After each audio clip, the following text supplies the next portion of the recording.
ঠাকুরপো, ও ঠাকুরপো, ও ঠাকুরপো, তুমি যে বলেছিলে মেয়েটা নাকি দেখতে শুনতে ভালো। হ্যাঁ বৌদি, হ্যাঁ হ্যাঁ হ্যাঁ।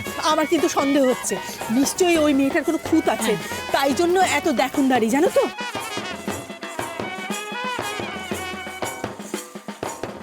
বাবা বাবা ওরাই আসছে গো, ওই পাত্রপক্ষ।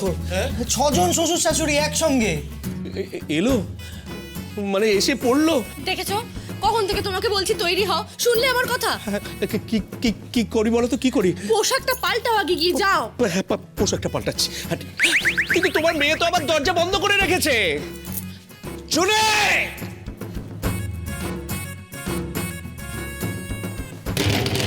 চুরি, দরজা খোল। দেখেছো? ও মা, কাপড়টা পাল্টাও না, ওরা তো এসে যাবে। হ্যাঁ মা, চুনি দরজা খোল, কাপড় পাল্টাবো। খুলবি দরজাটা। ভেরি গুড, সব কাজ প্ল্যান মতো চলছে। পাত্রপক্ষ কামিং, বাকিটা আমার হাত যশ। দরজাটা খোল চুনি। ওনারা বোধহয় এসে পড়লেন, বেইজ্জত হতে হবে। বাবা, আমার মনে হচ্ছে ও দরজা খুলবে না। ভাঙবো এই দরজা, আমি ভাঙবো। আরে বাবা, তার জন্য তো সময় লাগবে। তাহলে আর কি, এভাবেই ওনাদের কাছে যাই। তা কেন বাবা, তুমি তোমার ছেলের একটা জামা পরে নাও না, তাহলেই তো হয়। হ্যাঁ বাবা, আমার তো অনেক জামা আছে, পাঞ্জাবিও আছে। ইডিয়েট! এই সামান্য কথাটা তোমার মাথায় আগে আসেনি হতভাগা? বাবা, তুমি কেন এত সময় নষ্ট করছো বলো তো? চলো না শিগগিরই, ওর জামা একটা পরে নেবে বলছি। আর মা, তুমি আমার একটা শাড়ি পরে নাও, চল। ওর জন্য ভাবতে হবে না, ওর ব্যবস্থা হয়ে যাবে। তুমি বরঞ্চ আশুকে নিয়ে যাও না। ওরে আশু, তোকে তো আগে যেতে হবে। ঠিক বলেছো, আমাকে তো আগেই যেতে হবে। তোমার আদরের নাতনি আবার যে অবস্থা করেছে, তাতে আমাকে আগেই যেতে হবে। কি কথা ছিড়ি দেখুন মা, যাও না। ও বাবা, চলো না তাড়াতাড়ি, ওনারা তো এসে গেছেন, চলো। চলো বৌমা।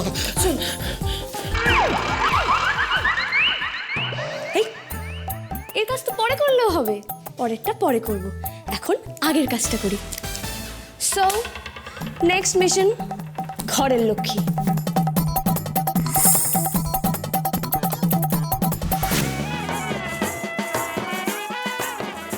বাবা, কত লোকজন নিয়ে এলো গো। দেখেছেন মা, আপনার ছেলের এখন অব্দি কোনো পাত্তাই নেই। আরে ঢাকু ঢাকু। রেডি রেডি, আমি রেডি, আমি রেডি, আমি রেডি।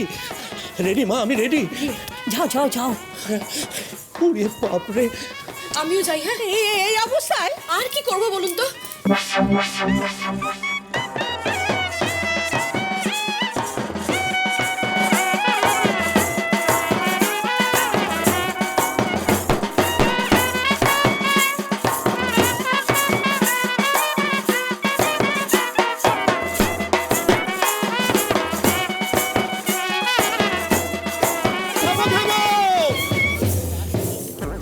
আসুন আসুন নরোত্তম বাবু। পুরুষোত্তম। আনন্দে ভুল হয়ে গেছে, আসলে সবাইকে নিয়ে এসেছেন তো আমি আনন্দিত, চমৎকৃত। কি সৌভাগ্য আমাদের। শুনুন, ওই সৌভাগ্য সৌভাগ্য করে উদ্বেলিত হবেন না। সৌভাগ্য অনেকটা ওই পদ্মপাতায় জলের মতো, এই আছে এই। বড়দা, বলছিলাম যে আমরা ভেতরে গিয়ে কথা বলি। হ্যাঁ, আসুন আসুন আসুন আসুন আসুন। পুরুষ বলছে আমরা তো পৌঁছে গেছি, এখন ওরা পপো পপো করে বাজিয়ে যাবে নাকি? থামো থামো থামো না! উফ, সুস্থ মানুষকে একেবারে অসুস্থ করে তুলবে। আসুন আসুন চল আসুন।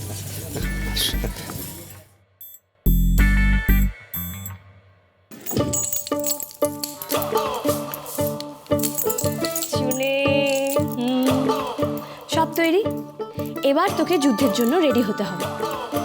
আজ তোমারি ইমতেহান है। বসুন বসুন বসুন বসুন বসুন বসুন বসুন বসুন।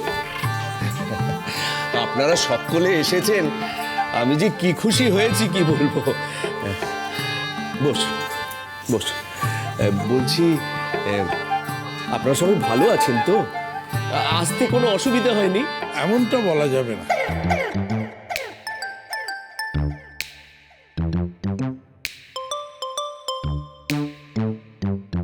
আগে মানে রাস্তা চিনতে অসুবিধা হয়েছিল বুঝি? অসুবিধে? আরে রাস্তা আমরা কি চিনবো? রাস্তাই আমাদেরকে চিনিয়ে নিয়ে এই বাড়ি পর্যন্ত চলে এলো। আচ্ছা বলুন তো দেখি, খাতিরের এত বাড়াবাড়ি কেন? খাতির বাড়াবাড়ি? বাড়াবাড়ি নয়, এই যে গাড়ি থেকে নামিয়ে নিয়ে এসে ফুল, চন্দন, কার্পেট, এ তো মনে হচ্ছে যে ঠাকুর বিসর্জন দিতে এসছে। আরে ভেপু, ওই কানের কাছে এতক্ষণ ধরে ওই ভেপু বাজালে কোনো মানুষ কি সুস্থ থাকতে পারে? বাপরে বাপ! আরে পুরুষ, কানে তো তারা ধরে গেছে। কানের কাছে এতক্ষণ ধরে ভেপু বাজলে কান ঠিক থাকে?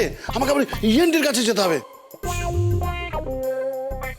আপনি জানেন ওই ইএনটির খরচ কত? ইএনটির খরচ করতে গিয়ে আমার অন্যদিকের খরচ কমে যাবে। আপনার নামে কেস করে দিতে পারি, জানেন? ক্ষতিপূরণ মামলা। না মানে কোনো মানে টানে নয়, কোনো মানে টানে নয়, মামলা করতে পারি, শুরু করতে পারি আপনাকে। কি বলছেন? তার মানে ক্ষতিপূরণ? বিশ্বাস করুন আমি কিন্তু... বুঝেছি, আপনি খারাপ কিছু ভেবে করেননি, কিন্তু এত বাড়াবাড়ি করতে গেলেন কেন? আমার তো মনে হচ্ছিল যে মানে না, বাড়াবাড়ি দেখলেই তো মনে হয় না, মানে কেমন মনে হয়? ওই ব্যান্ড পার্টিটা কি পাঠালো বলো তো? এবার ওই শাকচুনি হবে হয়তো। হাওয়া ভালো মনে হচ্ছে না, কেমন সব খেপে খেপে চেয়ে আছে দেখো। খেপে থাকবে না? খেপে তো থাকবেই। ছেলের কলার ধরেছে, আজ এরা শোধ নিয়ে ছাড়বে, তুমি দেখো। বাপের জন্মে তো কখনো মেয়ে দেখতে যাওয়ার সময় এত খাতির দেখিনি।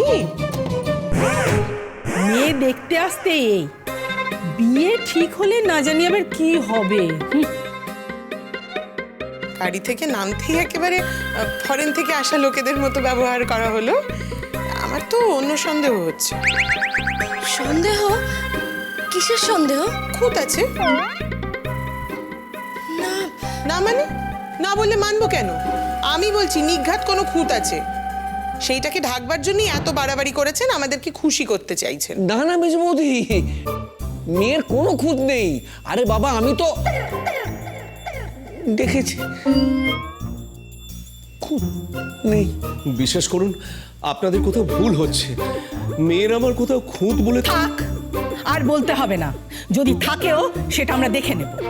আর কথায় কাজ নেই, ডাকুন আপনাদের মেয়েকে। ওর মুখের সামনেই আমরা বিয়েটা নাকচ করে চলে যাই। প্রথমেই নাকচ কেন? এত নেগেটিভ কথাবার্তা। তোমরা তো বলেছিলে আগে মেয়েকে দেখবে, কথা বলবে, তারপর যদি ভালো লাগে তখন না হয়। চুপ করো, সকলের উল্টো কথা বলো না। কি হলো? ডাকুন মেয়েকে। আরে বাবা ডাকুন। ডাকলেই কি আর সাড়া পাবো? কে জানে মাথায় কি ঘুরছে। কাজের কথা বলি কি, আলাপ পর্বটা সেরে নি। আমি আশুতোষ শিকদার, আমার স্ত্রী গিরিজাবালা শিকদার, পুত্রবধূ পৌলমী, পুত্র অয়ন, মা জননী, হেড অফ দ্য ফ্যামিলি। পরিচয় না দিলেও বুঝতে পারছি, কালকে গল্প শুনছিলাম তো। আপনি নিশ্চয়ই বাবা জীবনের জেঠুমণি। হ্যাঁ, হ্যাঁ, উনি আমাদের কর্তা, মানে আমাদের হেড অফ দ্য ফ্যামিলি। উনি আমার বড়দা, উনি বড় বৌদি, উনি মেজদা, উনি মেজ বৌদি, আমি তো পুরুষোত্তম, আর আমার স্ত্রী মানে পাত্রর মা। বলছি আলাপ পরিচয় তো সারা হয়ে গেল, তাহলে এবার মেয়েকে ডাকুন।